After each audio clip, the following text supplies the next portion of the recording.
Hello, everyone. My name is David Leclerc. This is the ChUG podcast. Today, we're talking about regional meetings because in a recent podcast of ours, we made the claim that regional meetings are getting pretty fucking awesome. It's YouTube. We're fine. Yeah, we're good. Right. And might actually be a competitor to actual big meetings in the FlowTex world. So to discuss in more details, we have Aja Rieger, who is the core manager at the University of Alberta for the time being. Till January. Until January. But also the CCMA co-president and the big drive behind the Cold Summit meeting that's happening in Ottawa in January. February, sorry. 6th to 9th. Put it on your calendars. Yeah. We'll discuss that. We also have Daniel Vocelle, the assistant director at MSU FlowCore. He's the president in exile of GLIIFCA. We just had our meeting in September. And then Karla Gorena. Every single goddamn podcast, I mess up a name. Karla Gorena. Thanks for coming. Technical sales specialist at Nodexis, and also involved with the former president of the FlowTex, but now just won't leave that group because it's so awesome. And they're coming up with their meeting next year as well in February. February as well. End of February. And so there are 3 different meetings, quite kind of different target audience, different models. I thought we'd start by giving a quick tour of the people who might not know exactly what is involved in each of these meetings. Like how big is it? How many people? What is involved? Do you serve food? Let's start with Aja, Cold Summit. This is the second edition coming up. Food is a high priority at the CCMA Cold Summit. We put a lot of focus into our food. And the food is largely included in the purchase price, if you will. So every morning starts with a full hot breakfast, not like continental pastries and such, but like sausages and pancakes and hash browns and all sorts of delicious things. Lunches, we allow you to explore the Byward Market, which is one of the greatest places in Canada to go find a lunch. And then dinners, we generally have networking events and such in which we also provide food, also included in your registration. So the co-president and the organizing board, all of us kind of got sick of meetings where we hated the food. So we've really put that as like a major focus into what we do besides the conference. And so what else is involved in the CCMA Cold Summit? Well, the Cold Summit spawned out of the need for training resources dedicated to core facility staff. So it stands for Core Leadership and Development Summit, so COLT. And what we really focus on is providing resources largely to flow cytometry and microscopy core facilities that you don't really get anywhere else. An ability to go and upskill, learn new things, and really challenge yourself in topics involving both like operational, managerial, and scientific areas, if you will. And really focused on core staff development. So we have it set up a little bit differently than most meetings. We don't actually have any scientific talks at all, but we do bring in really great speakers. So we have workshops in the morning, which are smaller topics, about an hour and a half. And then the afternoons, we do longer tutorials, which are about 3 hours long. And then this year, we're introducing something called a super tutorial, which is a full day session dedicated on a singular topic. And this is really where we've brought in our highlight speakers this year, if you will. So we have one focusing on high parameter analysis that the Irish lab is coming in to do. We have one focused on machine learning and AI in image analysis that we have people, experts from the Genelia Institute are coming up for. And then we have one on leadership and management skills and core development that we have a few experts from Queen's University, a more local area, coming up to present. So a nice 3-day, highly focused on core staff and core staff members, which doesn't exclude other people, but it really is the focus of what we do. It's a Canadian thing, but like anybody. It is a Canadian thing, but it's open to everyone. There you go. So we do have a few people from the US who have attended. We haven't had anyone international yet, but we would love to have you. And just to give it an extra little punch, it's during what's known as Winterlude in Ottawa, which is one of the largest Canadian winter festivals, and in the capital city of Canada. So it's a really spectacular place to be at that time of year. There's lots of outdoor activities, cool displays. You can go skating on the Rideau Canal if it freezes this year. Last time it wasn't frozen. Depends on the weather. But that's really why we picked the time and the location, is because we felt we could give people a really nice, well-rounded Canadian experience. I lived in Ottawa for a year. It's a beautiful place. So yeah, it's a great. Let's move to FlowTex, different climate. Very different climate. Different model as well, right? For the meeting. Right. So FlowTex, I've actually attended all of these meetings. And so I know very well all of the formats, and they're all fantastic. So if you have an opportunity to attend, if you have an opportunity to send your staff, do so. It is really going to enrich how they come out of it.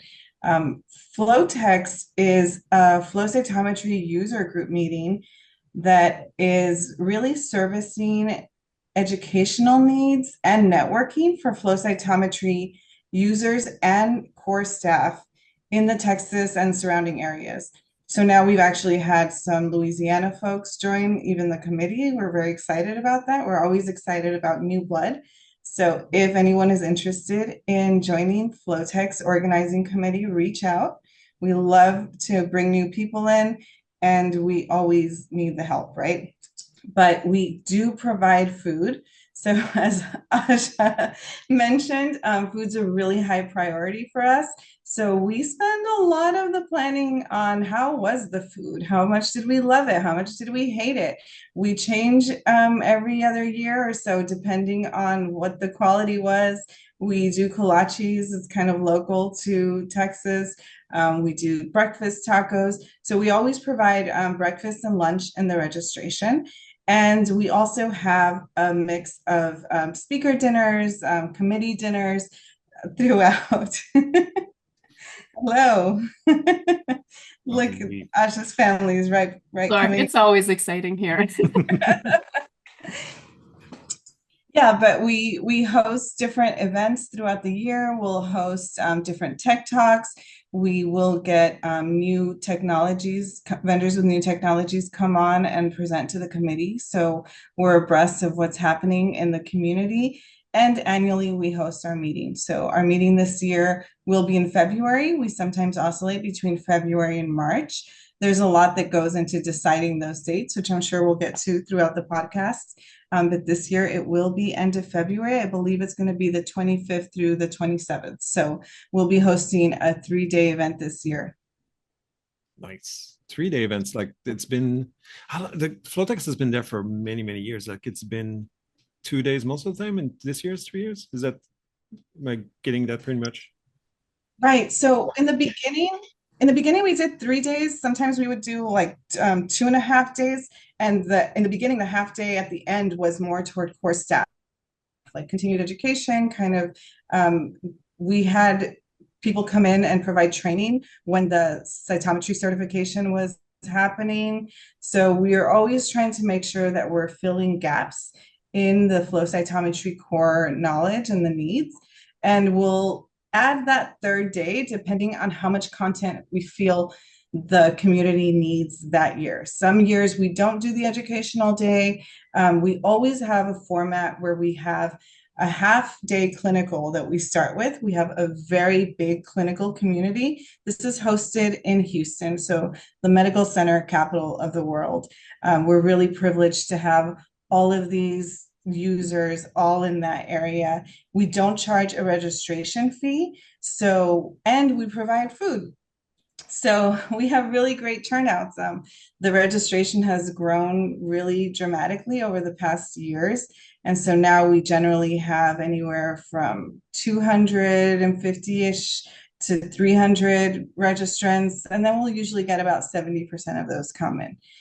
So, yeah. Did we mention you also broadcast the meeting on YouTube as well?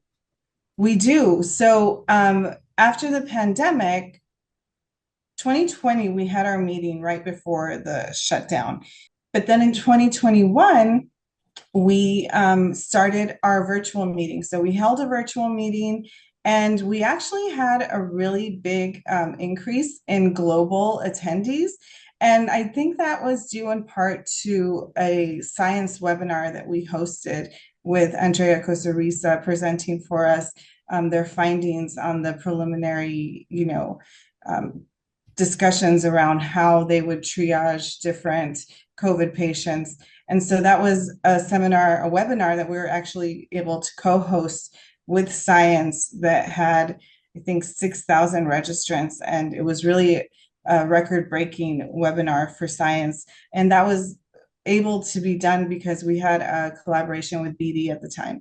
Marcia Hartman, which is on our committee that organizes the clinical side, was at BD at the time and saw the need and was able to connect us with Dr. Kozarisa, and BD was able to help us fund this. So we really got a lot of global visibility during that time. And since then, we've decided to continue to broadcast the meeting on YouTube. We broadcast on YouTube, and we allow anyone to come in to participate. There's a lot of comments that come in online. And that's also another way that we've been able to find new participants to join the committee as well. Great. Dan, what's going on in GLIIFCA? GLIIFCA, the Great Lakes International Imaging and Flow Cytometry Association. Well, it's a 3-day conference now. It used to be a 2-day conference. I would say that in the past, the primary attraction was the core managers workshop. So that was just a half-day event where all core managers got together and just discussed what we're all dealing with and kind of helping each other out in networking. Usual scientific talks, sessions, flash talks, where we invite people to give a short, quick talk. This year we had something new and fun, which is we added instrument demos for a whole day before the conference. And so everybody got hands-on time with actual working instruments, things that you may not have expected or thought that you would want to see. Like we had stem cells, like AutoSep robot, all the way to just brand new instruments, the BDS-8. We had Nodexis there as well with their instrument, Karla. And so I think that went over real well. But I think that what we're all trying to figure out at the same time with a lot of these regional conferences is who is our target audience, and how do we build on that? But it also seems like, I think like the last 5 years that things have changed out of what people want from a conference. I don't know if you guys are seeing that too. So we can talk about that. Like the GLIIFCA thing, it's always been, it's the inexpensive meeting that you can attend like at very low cost. And initially the people would go to like really, really crappy hotel in Windsor or whatever. Like they did not want to spend any money on the meeting. Like super easy to organize and stuff. But and over the years, like over the last few years, whenever we try to park the meeting in a place that is not as nice as people would like them, we hear about it, and we hear like, don't go back to that rat hole. That was totally fine. It was totally nice. We just don't want to go back there. So it's like, yeah, we can't necessarily do the same low cost meeting. Like people have expectations now, and it just can't. But that's a good segue for what I wanted to talk about, because essentially what I'm looking for is, if anybody is listening to us and maybe organize another meeting or wants to organize some kind of regional affair, what should you think about? We have different models here. Like, how do you think about your meeting, and how do you move it forward? The GLIIFCA thing, we noticed that the budget has exploded over the last few years tremendously, and we mentioned food before. That's not there's a point to, like, food has gone up incredibly. Yes, so dramatically. Like, even I want to touch on that, because I think a lot of it was funny attending conferences and then organizing one, and the things that you do not realize that I'd love to put out there. Like one of the complaints all the time is like the box lunches. The box Yes. lunches were $38 a piece. Yep. Like And a that was hot lunch is like 47. it's Insane. insane. And Yeah. but like you have to, because like if you only have an hour break to do lunch, if people are going to go outside, it's like, well, it's a 30 minutes for them to go outside and find a place, and then it's an hour to get the food and then 30 minutes to come back. So it's like you're sacrificing content then. And if you do that, then everybody complains, but I don't want to leave the hotel. But if Funny it's you at the say that, hotel. because we took a different approach in the CCMA where we did with this coming one, we did actually sacrifice the content. So last year we had, or last time we ran it, we had hour-and-a-half long lunches, which was like, oh, that would be like plenty of time for people to go out, get lunch, come back, and settle in. And then had a free afternoon where people could go and enjoy the Winterlude Festival. And a lot of people liked it, but it was one of those things where like we would have preferred to have like more time for networking. And so this time we've actually Mhm. expanded the lunches to be 2.5 hours so that people can have that time to go and have like a nice proper lunch, maybe sit down with some vendors or sit down with some colleagues and like use that time to also visit the Winterlude Market. But I also find then it gives you a nice like break in the day. I really struggle at conferences where I show up at 8 a.m. and it goes to 6 p.m. just like session, info, too much. And so we have like 3 hours in the morning, 3 hours in the afternoon, and like almost equivalent break in between. So we're going to see how that works this time. And as you put sacrificing content, I'm hoping that it is not actually a sacrificing content, but more that people are able to retain more content and get more out of the meeting when they have those breaks, was kind of the thought process behind it. I think that's a great way to do it. It's just, I think the other big one is just the whole conference format has changed after COVID. Yes. I felt like beforehand, like maybe there was wanting to go to 2 to 3 conferences. So you went to, one that was very topic specific, one that was maybe managerial specific, and maybe you had a fun one. I feel like nowadays it's one, like, Yep. especially if you're in a core, like maybe you don't get any. That's I like, don't know what it's like for other people, but I know Canadian cores, the budgets for conferences after COVID have been like decimated. They're slashed. We have tried to keep our conference as inexpensive as we possibly can while still not losing money. We don't even make money on it. We basically break even at the end of the day. I think last time our profit was about $1,000, which is nothing in the grand scheme of like, I think we spent over 200,000 planning it. So it was like $1,000 profit is nothing. So it was like, it's kind of wild. But we have people who are like, no, we can't, like $600 registration is inaffordable for my core facility. We can't send anyone. We're like, we can't make it any cheaper and still offer things that are exciting.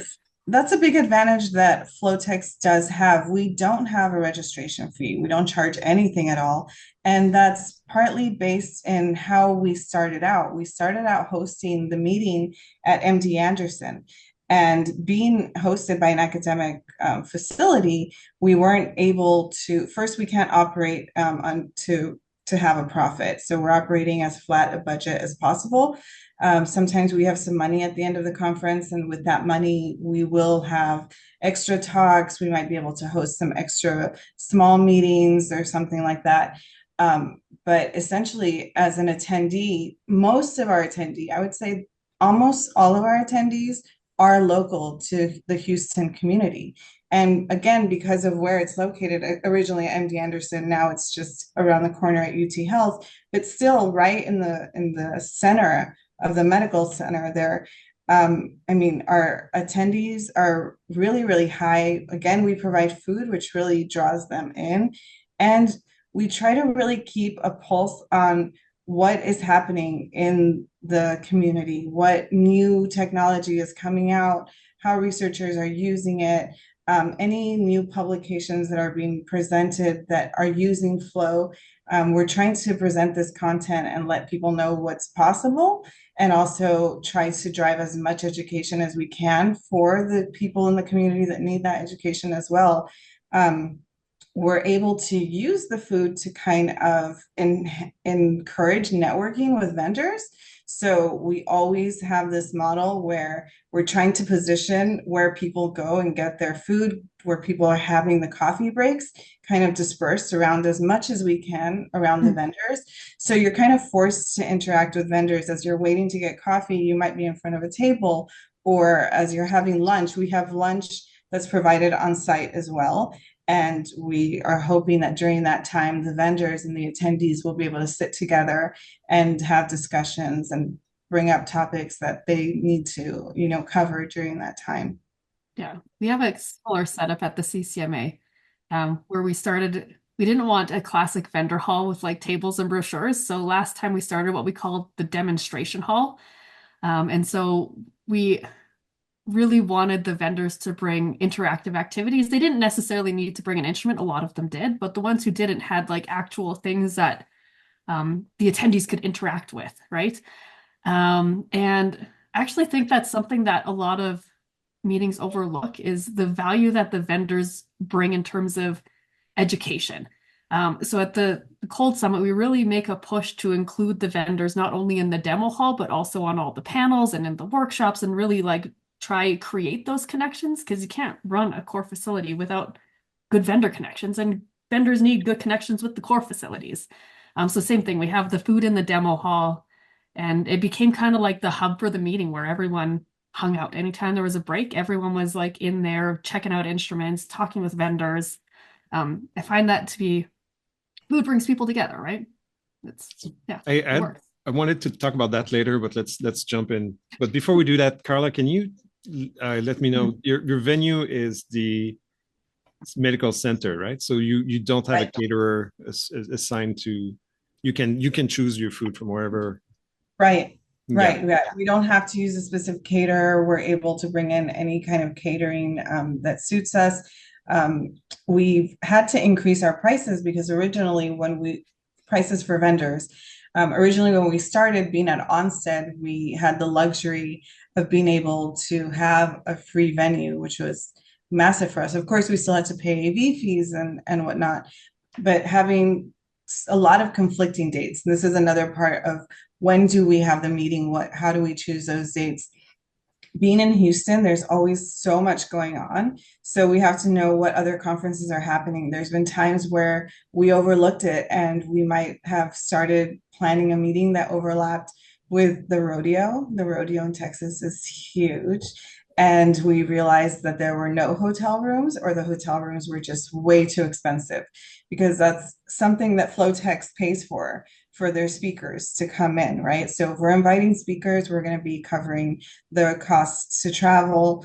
And if the hotel rooms are price prohibitive, then we're not going to be able to invite as many speakers as we want to.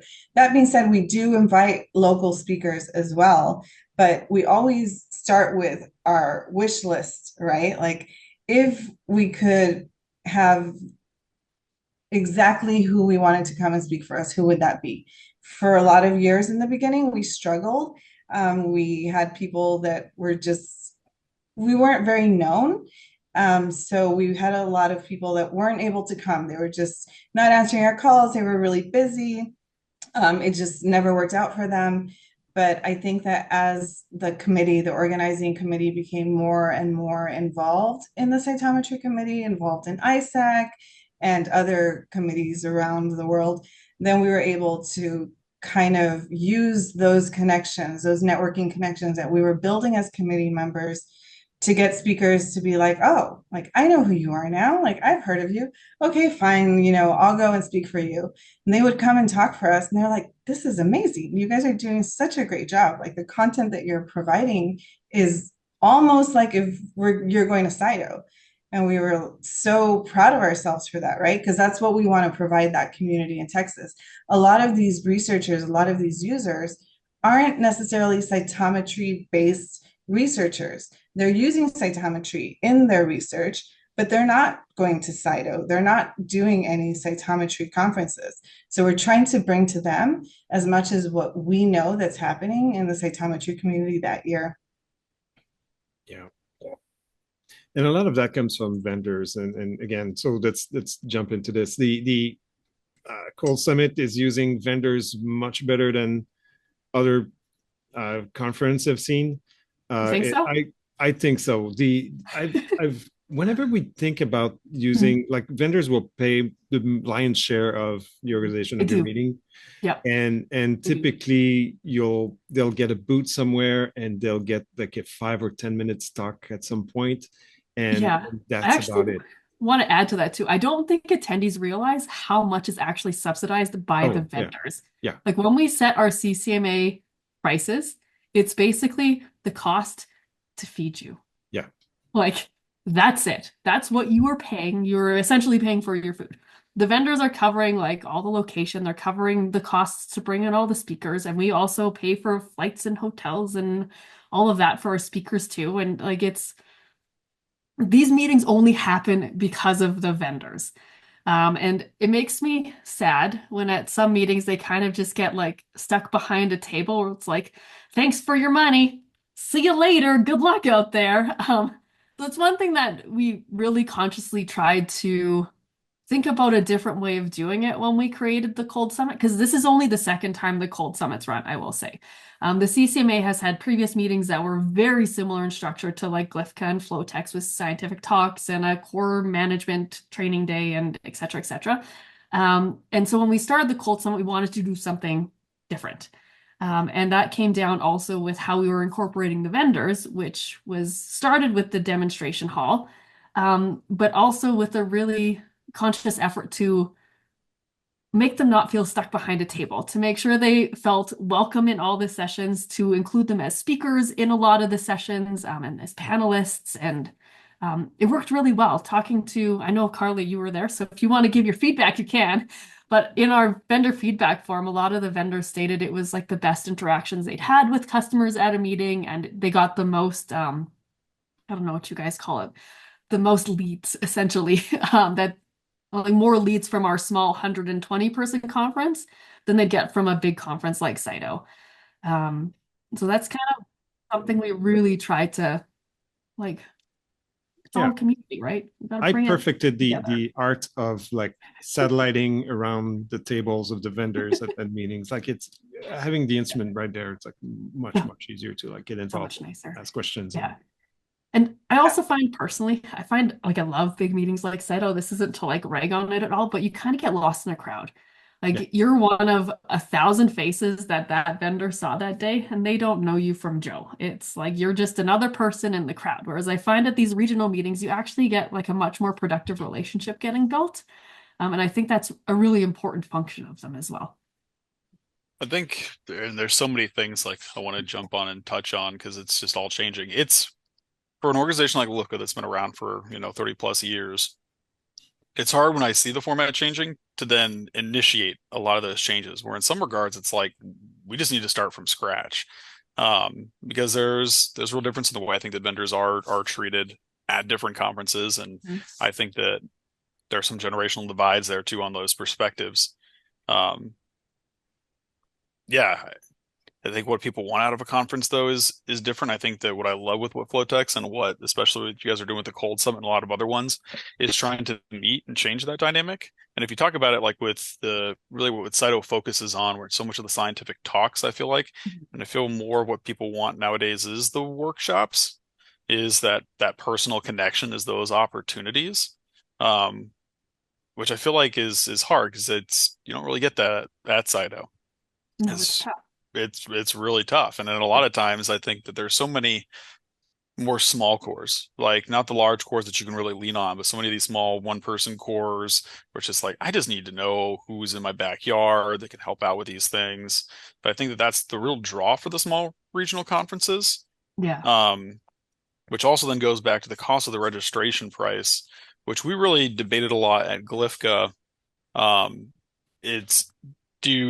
It doesn't really matter. I feel like in some regards, like even the registration's free, like for FlowTex, I could go for free, but I'm in Michigan. So like the cost to fly there and to get the hotels, it's like, it doesn't really matter if you charge nothing or you charge me $100 or $200, like that's negligible in the price. But then if you want to get all the small, cores and folks, like even driving a state over and having to pay for the hotel may not be efficient. So then do you do the conference in the exact same location every year, or do you try to rotate it so that the people that come are different? Like maybe I can only go to GLIIFCA once every 5 years once it's in my backyard.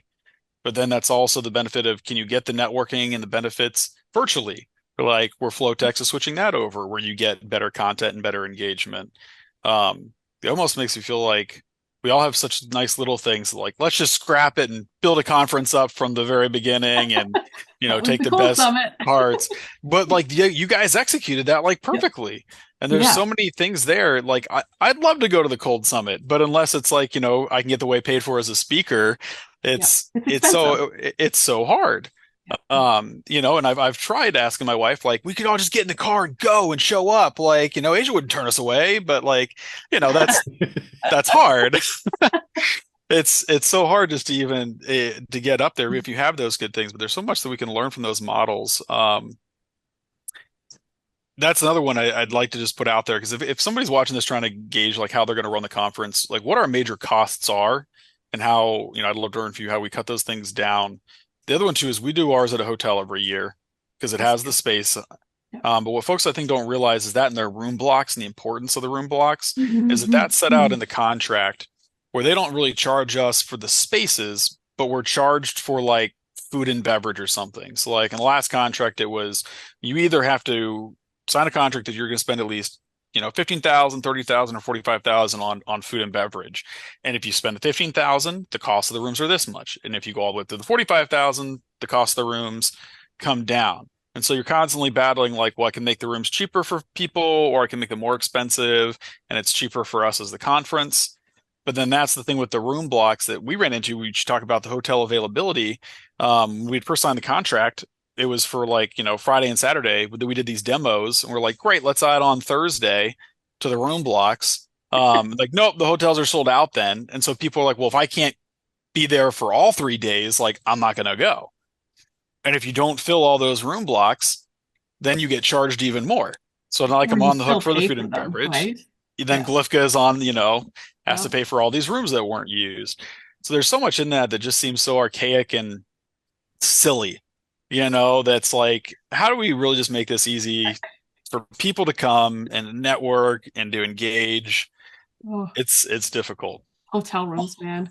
So much of that is going to have to do with your format, right? I really want to give you big props for having those demos. I think that was so valuable for the attendees and for the vendors. Like the way that you organized that was amazing. And that also has to do with the fact that you're hosting it at a hotel.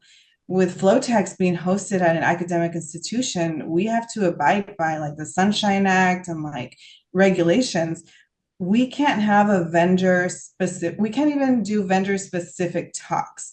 So in the past, and what we're actually doing this year is we've put out a call for innovation abstracts.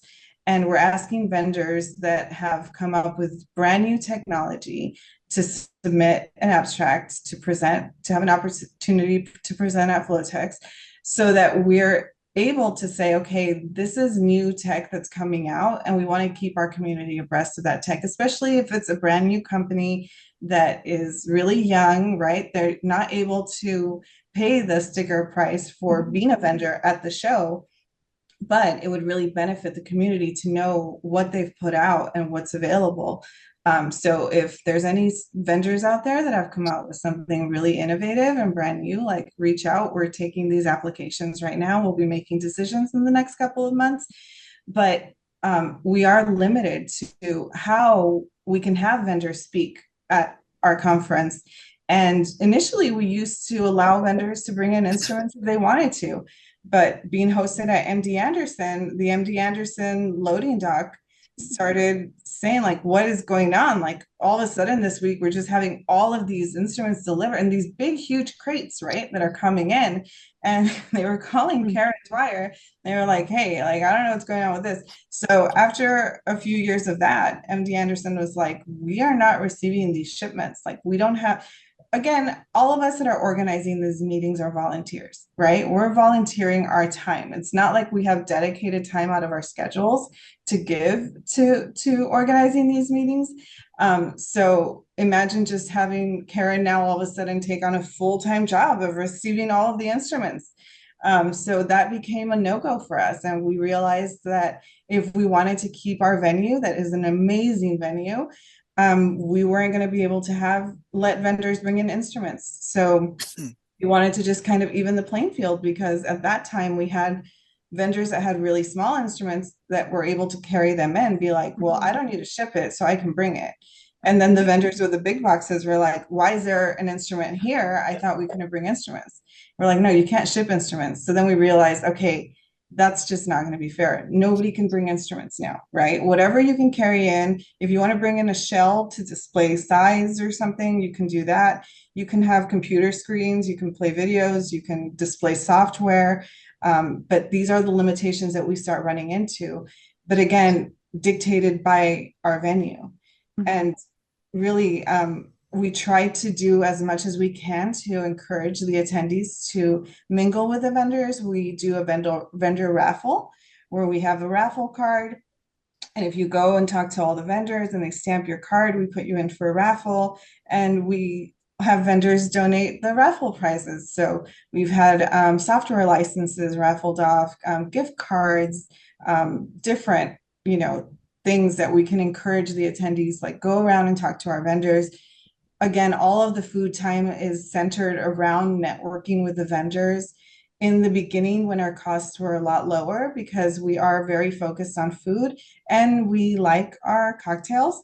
We would have a happy hour at the end of one of the days. So it was a networking happy hour, where we also had poster presentations and vendor interactions, and that was phenomenal.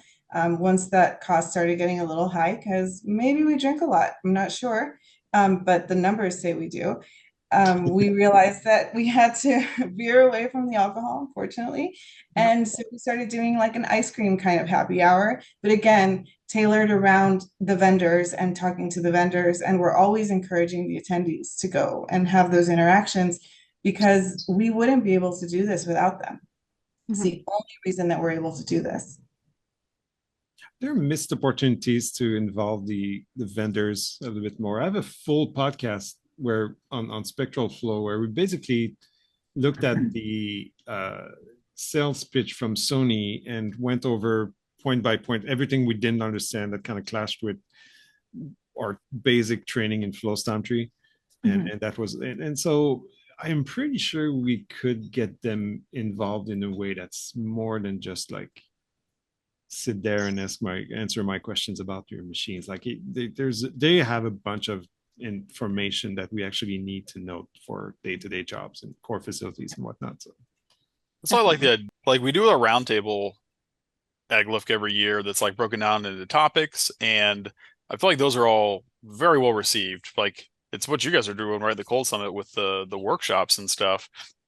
And I love the vendor participation there. It's like this year, I was leading the one for small particle, and we had a few vendors there that were able to say like, yeah, if you're doing small particles, like on our instruments, like this is how we dial it in, or, oh, you know what? I know somebody else that's doing something very similar that I can get you in touch with. And I think that was a great humanizing experience that I'd love to build on, where it's just like, everybody just come to the workshops, right? Like we all just want to know who the people are that we can call when something goes wrong, and to make those connections. And then like at the end, we had a big email chain where we emailed everybody and it's like, here's everything we talked about. Here's all the documents that we talked about. And like, GLIIFCA has been gone for a month, and that email chain is like still going, where somebody's just like, hey, like, did anybody do this? And it's, I don't know, that's fun. I'd love to see more of that. I also want to say the whole solution to all of this is if we can convince the vendors to put their instruments in buses, then we can have our conferences in like the parking lot of a Walmart, and like everything would just be so much simpler. You talked about challenges at MD Anderson with instruments. I'm sure, Daniel, you probably ran into this too with GLIIFCA. Bringing instruments into a hotel is also not the easiest. I'm not sure if you got charged, but we got charged like buckets for them just to receive them and then put the boxes somewhere. It was like, oh man, that bill was insane.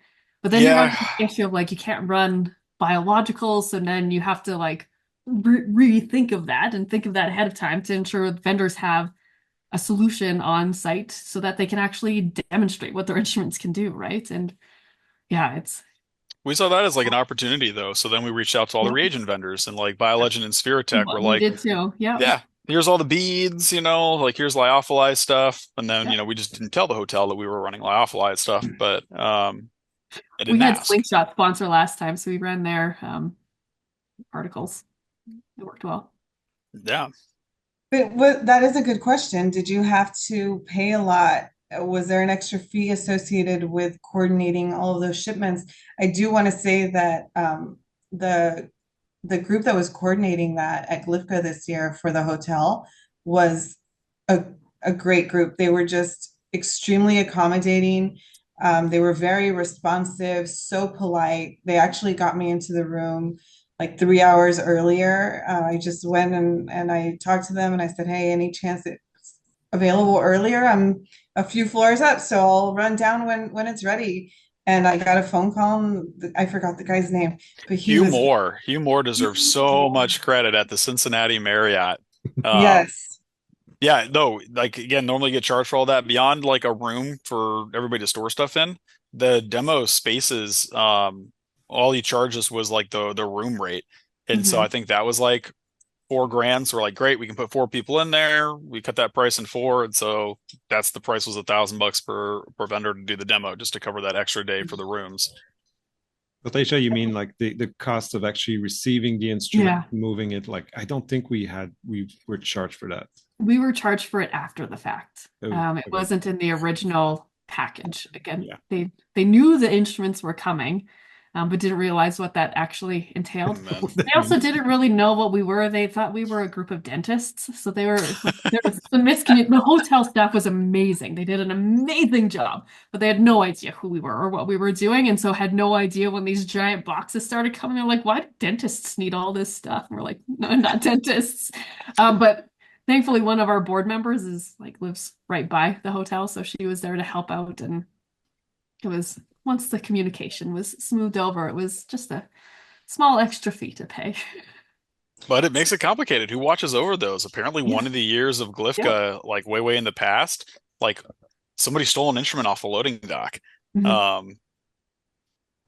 And I guess that was like a whole big tizzy. So yeah, there's Yeah. always a lot of complications that go with this. Yeah, I mean, our hotel was great. It as soon as they might it be that instrument in Dave's arrived, they moved it background. into the room. What? So it might have been the instrument in Dave's background. They stopped showing off the FC500 a while ago. Yeah, they had a security team that just patrolled the room where all the instruments were. And so even though it was locked, it was like constantly surveilled, which made everyone at ease. No stolen instruments from the Cold Summit. My last podcast with Peter O'Toole, I asked him what he thought of CYTO, and he basically said he basically skipped a whole lot of actual presentation just to be able to talk to people, and that reached something we talked about, like the social aspect, talking to people. Are the meetings? I'm going to say GLIIFCA was something that Aja mentioned, like the very up there meet, like you show up at 8 and it doesn't stop until 6, and then you give a little wine at the end and then go to bed. It was like a dreadful affair, and like we started now to like space things out and give more time to discuss and do other things.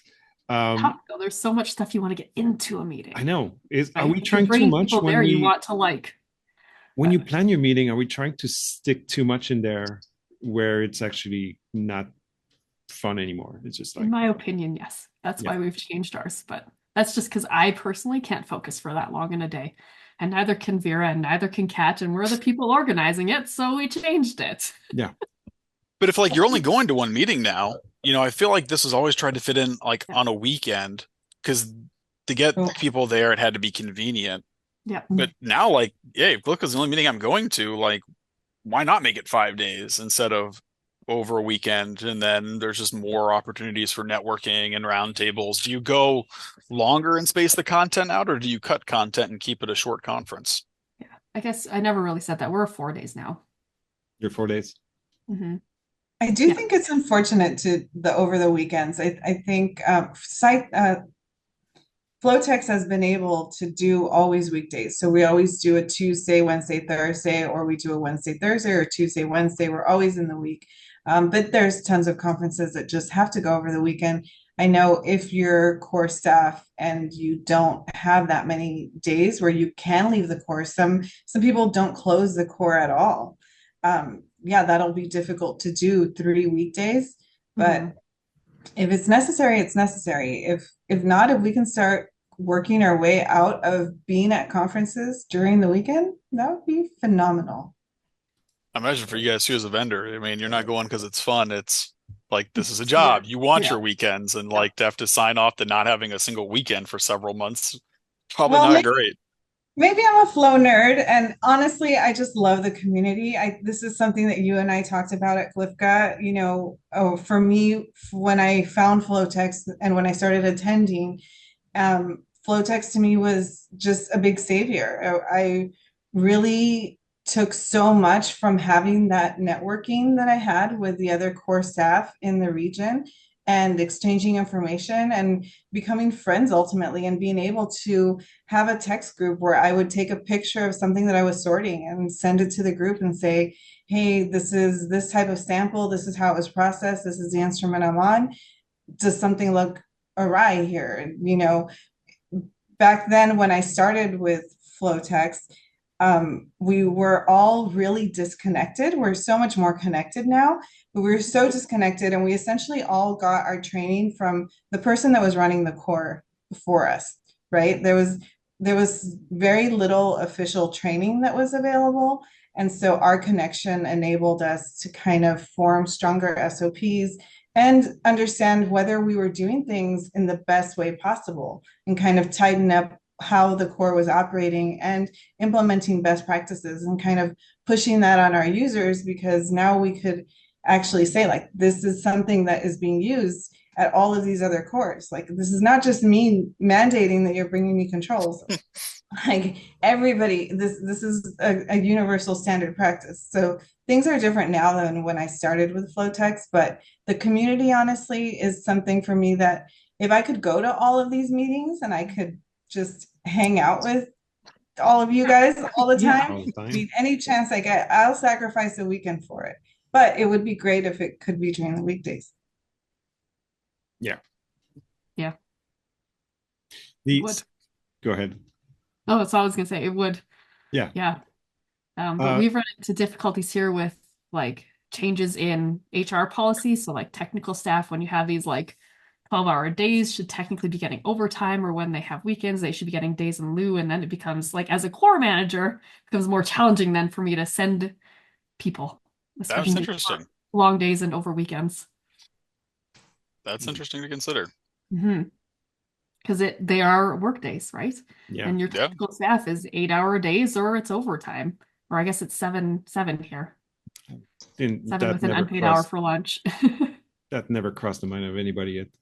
It didn't until one of my new staff members was like, hey, this is using like a weekend and a holiday Monday. Right. What are we doing about that? I was like, oh, isn't it just like you're happy to be going? That's what I always thought it was. No? Okay, well, let's figure this out. That's a great, never. Standards. Yep, new standards. So there's more incentive to do it during the week, stretch it out, make it an 8 to 5 with these optional, networkings and stuff like that. Exactly. I think that's a great idea. Which is something we haven't done. We're still like a Thursday, Friday, Saturday, Sunday, but that is largely because all the Winterlude events are on the weekends. So if you want to... It's cheaper too. Again, like when we were looking for the next year at GLIIFCA, like doing it during weekdays, like cuts the cost in half.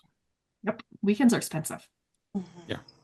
Yeah. It did make me wonder, if you're a one-person core, though, is there like a core babysitting service? So you're like, I have to go for a week, like right? Somebody that can come in and like run the stuff for a week. Yeah. Yeah. We have a lot of those in Canada. And I think that limits, again, what and how people can attend. I am happy to be the official core babysitter if it gives me opportunities to go party up in Canada for like incremental weeks at a time. Excellent. Should start a new service. Yeah. Also, I would say for FlowTex, I'm sorry, going back to the the too many talks, where it's hard to focus for all of these hours, we started to do different time talks. So some talks we have for 20 minutes, some talks are 30, some are 45. So we're trying to break it up so that it's not like 45-minute, 45-minute, 45-minute scientific talk, right? Like coffee break. We're trying to throw different mixes of things in there. We ask for emerging scientists to apply. So if you're an emerging scientist in the region and you want to present your work, we take applications for that. We're taking applications for the innovations talks with vendors this year. We always just try to find a way to break it up. And just depending on what the talk is, we might say, okay, can we do this in 25 minutes? I won't throw anyone under the bus, but sometimes our speakers aren't able to stick to their timeframes. But we do a really good job overall of sticking to the whole day timeframe. But we do try to mix it up so it's not so monotonous. Have you It's tried interesting because we develop our conference very differently. Sorry, I stole your No, go for it. segue. So you seem to like you take a lot of applications and abstracts and review and select your talks that way. So for the Cold Summit is basically like the executive committee sits down as like collectively, what do we feel we need to learn about this year? What do we feel like the holes in the field are? What things need to be generally taught better to Canadian core facility staff? And we come up with our list of like 20 topics. Then we narrow it down and choose the ones and fit them in the time slots, and then we go pick speakers. So we really like have very little, I guess, outside input outside of from our like board and then our community if people give us suggestions. It's just interesting to see how, I guess, differently the sausages are made, if you will. We do a lot of what you do. So we normally start with, okay, and we try to meet right after CYTO, within a month after CYTO or so. And we say, okay, what happened at CYTO? What talks did you see that we need to bring in that our users need to see, right? Because it's one thing for the core directors, core staff to attend CYTO and to see what's happening. But those users, like I said, are probably not attending CYTO. So they didn't see the same things we did. So we go through our wish list and we say, who should really come and speak for us? What gaps do we have in the cores, in the community?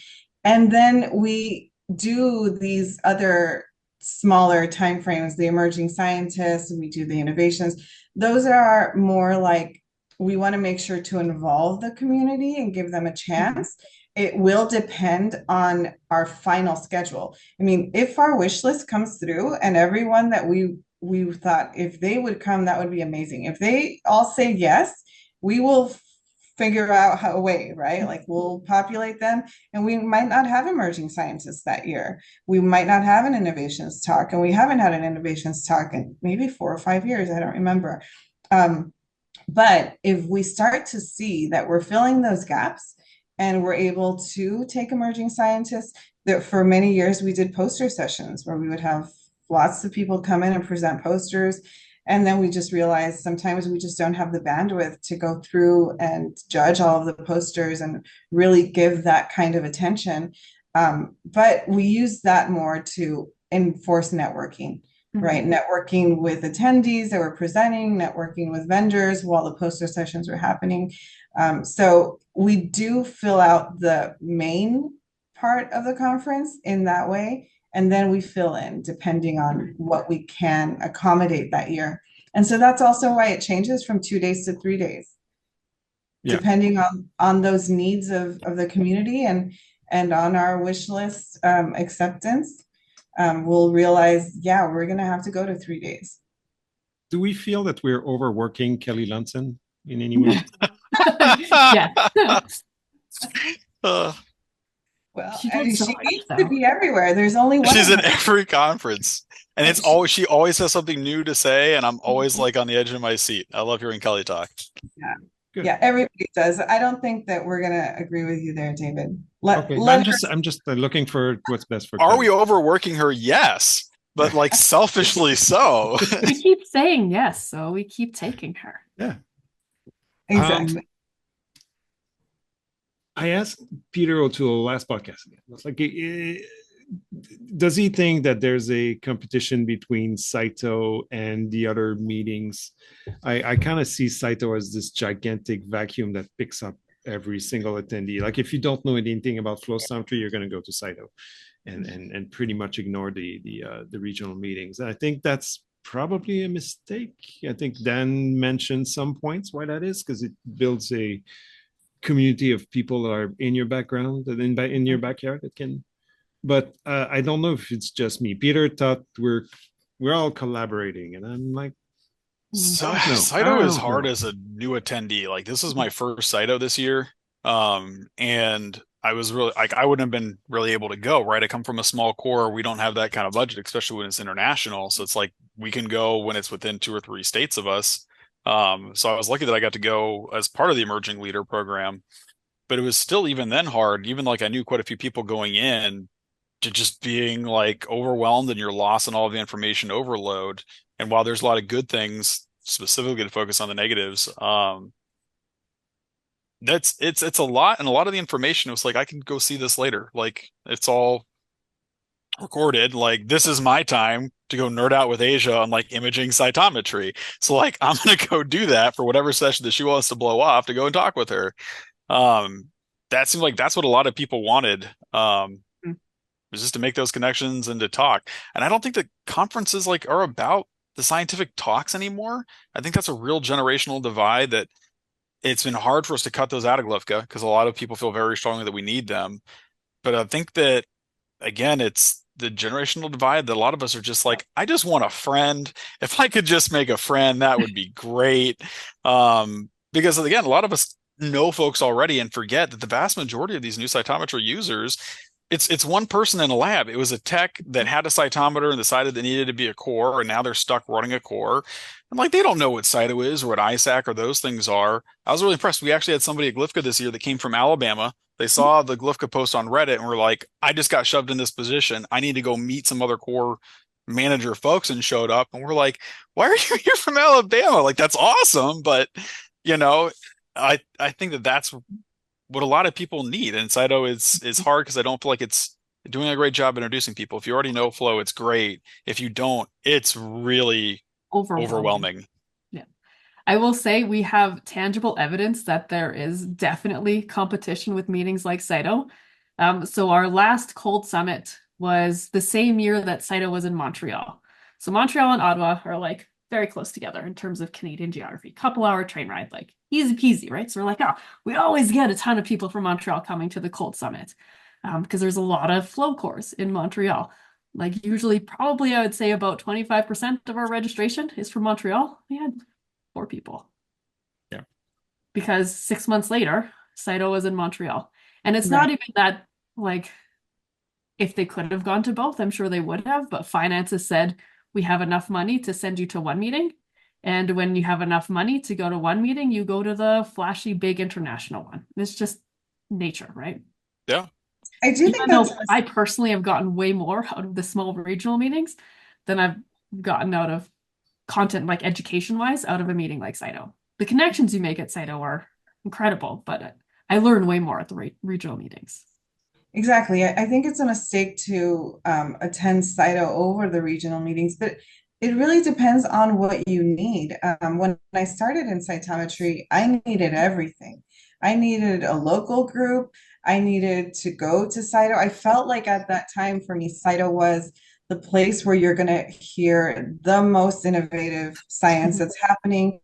You're also going to have the highest vendor attendance where they're releasing new products and they're able to talk and give their spiels about, you know, what is coming up for them and how they can work with you. But if you're a core director or core staff that needs that continued education, I don't necessarily think CYTO is a place for you to go. Like the Cold Summit does an amazing job of that. FlowTex really focused on, initially we were essentially just creating content for ourselves as core staff, because we were like, okay, what do we need to talk about right now? What's happening in your lab? What's happening in my lab that we need reinforcement on? And who could we bring in to help provide us that type of education.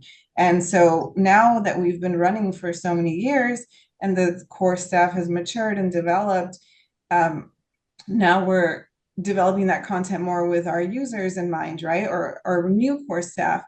But it really depends on what you need. I don't think any one conference is a catch-all. I think you should be really scrutinizing where you are in your career and what you might need that year. You might want to change up different conferences that you attend every year. But when FlowTex chooses their dates, we're taking into account the things that are happening in Houston, right? The rodeo, the oil and gas conferences, all the other things that happen there. But we also really take into account the other meetings that are going to go on. We take into account ABRF, SEPSIG. We take into account AAI. When is that going to happen? And we don't overlap with those. We do see attrition. Yeah. It used to be the ISAC meeting back in the days was every other year, and you could see the GLIIFCA attendees kind of peak in between years. Is that also because of how we're marketing? Do these attendees not realize that these regional meetings are happening, right? Yeah. Or is it just hard to compete with Scotland?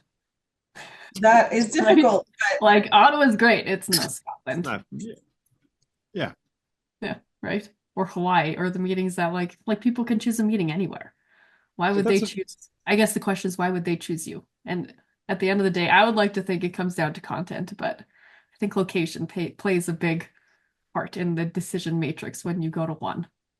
Well, it would be location and budget. Yeah. So budget and also approval to travel internationally is a big issue for a lot of academic folks. Okay. It's not so much in my institute, but it's. So what are the top two things then do you think that people want at your conferences or like your attendees? I would say networking opportunities was the biggest feedback we got, is more opportunity for networking. And oh man, I don't know what the other one would be. I mean, I would like to say content is more, but content is more oriented on what people need, and you don't have to deal with like 6 hours of presentation from researchers, which you don't really care about. Yeah, I think it's education. I think we get a lot of education needs that, again, that's kind of how we started out, right? We had this group that needed to have more education. We needed to align better as core facilities, but we were also very interested in the science. How was cytometry being used? What was new in the field? Like how can we learn from that? So I would say education and those innovative scientific talks. That's what I would put it down for, networking and applications. That people want to know how they can apply the technology in a way that it's going to either like bring folks in, or how can they apply this to something that they're already doing and to change it. That's where I would kind of see like the ideal conference being flash talks, because then you could have a lot of flash talks in, and that's, I think, more justification like for the graduate students, the postdocs to go, because you're giving a short little talk instead of a 1 hour talk, right? I'd rather go to like 3 or 4 flash talks. And then to segue those flash talks into something like a roundtable where, look, everybody talk for 5 minutes. Now we're breaking into the roundtables where now you got 30 minutes, an hour that you can go talk with them and dig in and learn more about the technology, the applications. I think it forces a lot of the 60-minute talks to really focus on like, what's the major takeaway here? Like what can I not read in your paper sort of a thing? And just really just focusing on that, building those networks. What are cool ways that we're all applying the technologies? Yeah. And instruments on buses. Yes. I wanted to touch on something Karla mentioned, the need for advertisement. How do you make your meeting better known? And more generally speaking, what are the needs for us organizers of regional meetings? And this in context of ISAC, which has the Affiliate Societies Association, which proposed some kind of partnership, which is, without going into details, has very few details. And I want to contrast that with the RMS, which, from talking with Peter, it sounds like RMS folks, you can like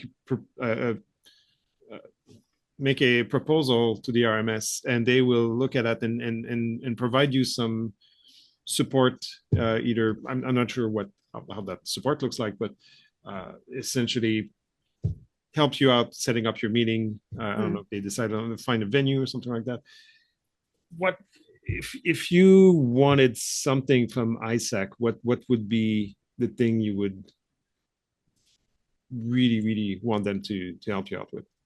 So when FlowTex started, we actually were able to apply for some funds to bring in speakers that they provided for some time. I know that the Associated Societies committees and kind of partnerships are ever evolving. And again, you said right now they're not so defined, but we really were able to benefit as a young society that, again, didn't have a really big name or reputation.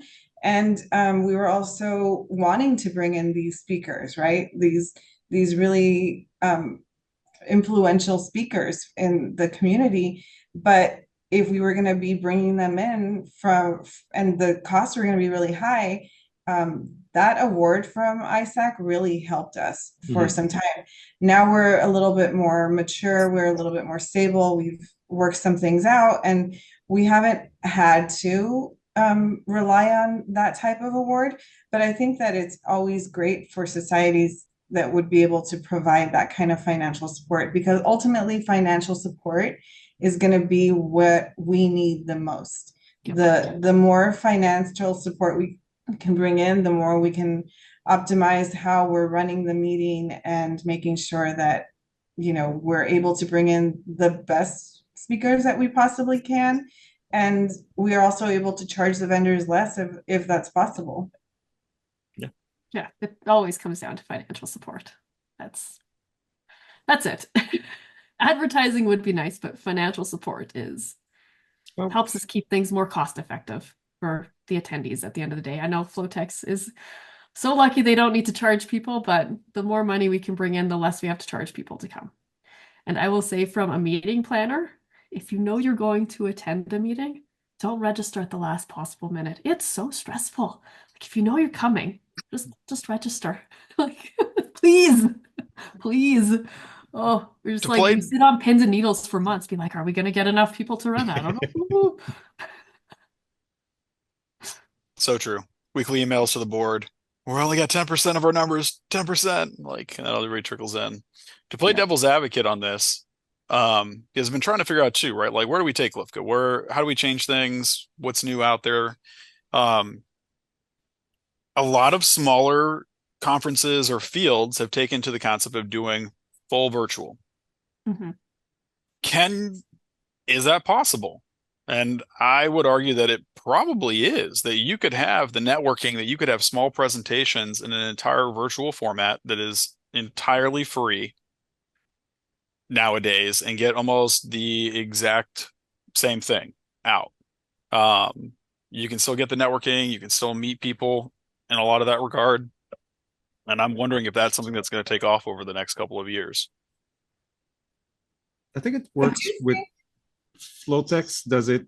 And I'm going to sit for a couple of days for FlowTex. I'm going to sit a couple of days for this, that, the other RMS as a core manager that's coming up, I think, in December. I'll sit down for that. I can't do that all the time. Like, you can't like drag me, which is I'm one that hopes that somebody else will launch some kind of online program. The podcast idea is like a very easy thing to do. It's like a low-hanging fruit. Just get a bunch of people together, talk about whatever is interesting to you. So in that sense, the idea of like you don't need to do a meeting. You just like talk about whatever is interesting to you, and so that I think is the better avenue for this kind of networking that we're online networking we're shooting for. I think online networking would be great. I think that might have a higher participation rate, but to do a full virtual meeting, I honestly don't think that people have or are willing to give the attention that's necessary to really take what that meeting is providing. I think people are dividing their attention in a lot of ways when it's virtual, and when you have made the registration, especially in your case, if you're paying to attend GLIIFCA, if you're paying to attend the Cold Summit, I mean, there's already money down. You already have like some sort of obligation to show up, right? That's something that we always struggle with FlowTex is you can register for free. And so this is why we have a lot of finesse now with the numbers. We have a lot of people register, but they don't all show up, right? Mm. So now we kind of understand like we're probably going to get somewhere between 60 and 70% of the registrants and we also ask, are you going to be attending virtually or in person or both? And can you tell us what days you're going to do what, right? But we can't force the attendees to come. So this is where we have to get creative and we have to understand like how much food do we order? Because it's really important for us to provide what we said we were going to provide. But we also don't want to be wasting money that we could be using in other ways. So I would just say to the attendees, like, please register and be clear about what you're able to commit. That's something, again, not enforceable, but a fully virtual meeting, I don't think is the way to go. Maybe virtual networking. Virtual networking, I think that I would definitely be able to dedicate more attention to versus sitting down and watching a talk followed by another talk, followed by another talk without getting distracted by my emails or somebody knocking at my door. Or that Instagram post or What's but I will say, speaking as like a socially awkward introvert, I would find virtual networking so hard. I need to be in person or it does not happen. what's So virtual for me, networking? How does that look like? I have no idea, but it terrifies me. And I would much rather, if I'm going to have to interact with people socially and work myself up to that, be in person. And this is kind of virtual networking when you think about it. Kind of, yes, but I know all of you. All right. This is okay. With strangers, I would be like the quiet person in the corner not saying anything because it's like But it differs, right? And it's a whole new format and way of thinking. This is what really like maybe go, huh? Because like I hear everything that you guys are saying, and it is a challenge. I know I'm not saying that it will be, but I think that it's, every once in a while it's fun to think of something new and to realize that at some point in our lives, we're going to be the people that are going, why would you ever need two colors on a cytometer? Like Fitzy's good enough, So the way I saw it was like, again, the flash talks, like it's for like, quick flash talks, and then it breaks out into breakout groups. And then you get to sit there virtually and like, yeah, hey, I wanted to ask you a few questions about the things that you did or you saw, it's just like quick. So like the format itself changes or they break it up over a week and it's just like 2 hours every night, that kind of covers what we would do like for one day in a conference. So I was just wondering too, just like what are the new things out there that we haven't considered that do work, or more, what are the things that we're currently do that certainly are not working? I think flash talks are an interesting idea. Because it's just hard. Like a 45-minute lecture. 45-minute lectures I find so hard. So hard. Apparently I have no attention span and I don't socialize. So maybe don't go by me. Yeah, I just think it's so hard. I remember like just even being a grad student, we had a big talk about this at GLIIFCA where like, the average person is a core director, but GLIIFCA was founded to bring in like grad students and new young researchers.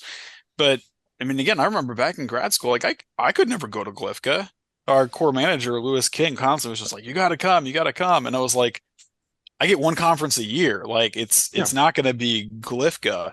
But I mean, man, if back in the day, if things were virtual and I could have like jumped on, like I've been at every FlowTex virtually. And even if I'm not there, I'm recording it. And then like, I'm like, this weekend, like get the crap open and a drink and I'm going to watch all the FlowTex. But I don't know. I just feel bad for the people that don't have the opportunities. We also record FlowTex for you, so you don't need to go through the trouble. Yeah. But I didn't want to wait. Like, you got to wait like a week or so. I wanted that content fresh. The thing with GLIIFCA is that it's the attendees and the members of the board changed over time to be more actual scientists and did flip to all core facility people. And so now it's like a core facility meeting, essentially. Sorry. Yeah. And that's what we found at the CCMA too, is our attendees were all core managers, core staff, and we're like, well, why are we catering to an audience of scientists when we have an audience of 4 facility staff? Let's cater to that. Yeah. I think that's been the most successful change we've made in switching up our meeting. Yeah. And one of the things I was trying to get from FlowTex that I'm pretty sure you guys had the data on was the conversion rate. And I think that for those that are against like the virtual meetings or the hybrid, is that for a lot of times, again, if you're a new person, put yourself in their shoes. Like, do I want to go to FlowTex? Like, I don't know anybody there, but you get to watch it one year and you go, those are some cool people. Like, I definitely want to go there. You know, it helps to break the ice, especially if you are not aware of what these regional conferences are like and all you've done is go to like major scientific conferences. You know, like this is not that. And so like you need to be able to see what it is to then go, I'm going to that next year. When I was talking to Joel and the rest of like the FlowTex committee, they were like, yeah, like we've got those numbers somewhere, but we have a good conversion rate of people that like see it online and then the next year actually want to come in person. I haven't seen those numbers. That's a really good question. But again, I also think that it depends on that target population that you have, right? FlowTex, again, having so many of our in-person attendees be clinicians there in the medical center, scientists there in the medical center, I think it's not so prohibitive for them to come. And it also depends on the area. Like being in New York now, it feels like it's really difficult to get people in New York to go anywhere after work or to even show up to meetings. Like they will even register for things sometimes and they might pay for it and then just not show up. So it depends on who you're dealing with and what kind of challenges you face by trying to get them in the door. Some meetings here in New York won't even allow you to do the hybrid, or they won't do the virtual, because if you give people the option to do the virtual, then the in-person attendance will be nothing. And now you've coordinated all of this catering and spent all this money and nobody shows up in person. Yeah. So you do have to understand who your attendees are and what their behavior is like. Pretty sure that's a COVID artifact. It's definitely, yeah. All right, it's past the hour. I want to release you. Let's give some dates. Cold Summit is first, I think, in February. Yes, February 6th to 9th in beautiful Ottawa. And we don't have an actual, I didn't remember the actual link, but if you Google CCMA Cold Summit, you'll find it. Easy. Or if you want, I can send you the website with the registration link, then you can put it in the description. Oh, yeah. Well, yeah, it's on we'll YouTube, do that. Yeah. Of course. Yep. FlowTex. FlowTex will be February 25th through 27th in Houston, Texas, and also virtual. Nice. GLIIFCA is next September, possibly in Chicago. The price is going to be out of 3 times our typical. I will say it's going to be CCMA is in Canadian dollars, so yeah. American attendees out there, it's free. Very economical to attend. Hey. And then I wanted to push on the people using the FlowTex Discord. I think it's been pretty nice so far. Yeah, FlowTex just decided this week that we're going to be jumping on there, so you'll see some new registrations. Good job, Daniel. Woo! Nice. Just trying to help all the people out. All right. With that, thank you so much for coming. Great discussion. You. Thank you.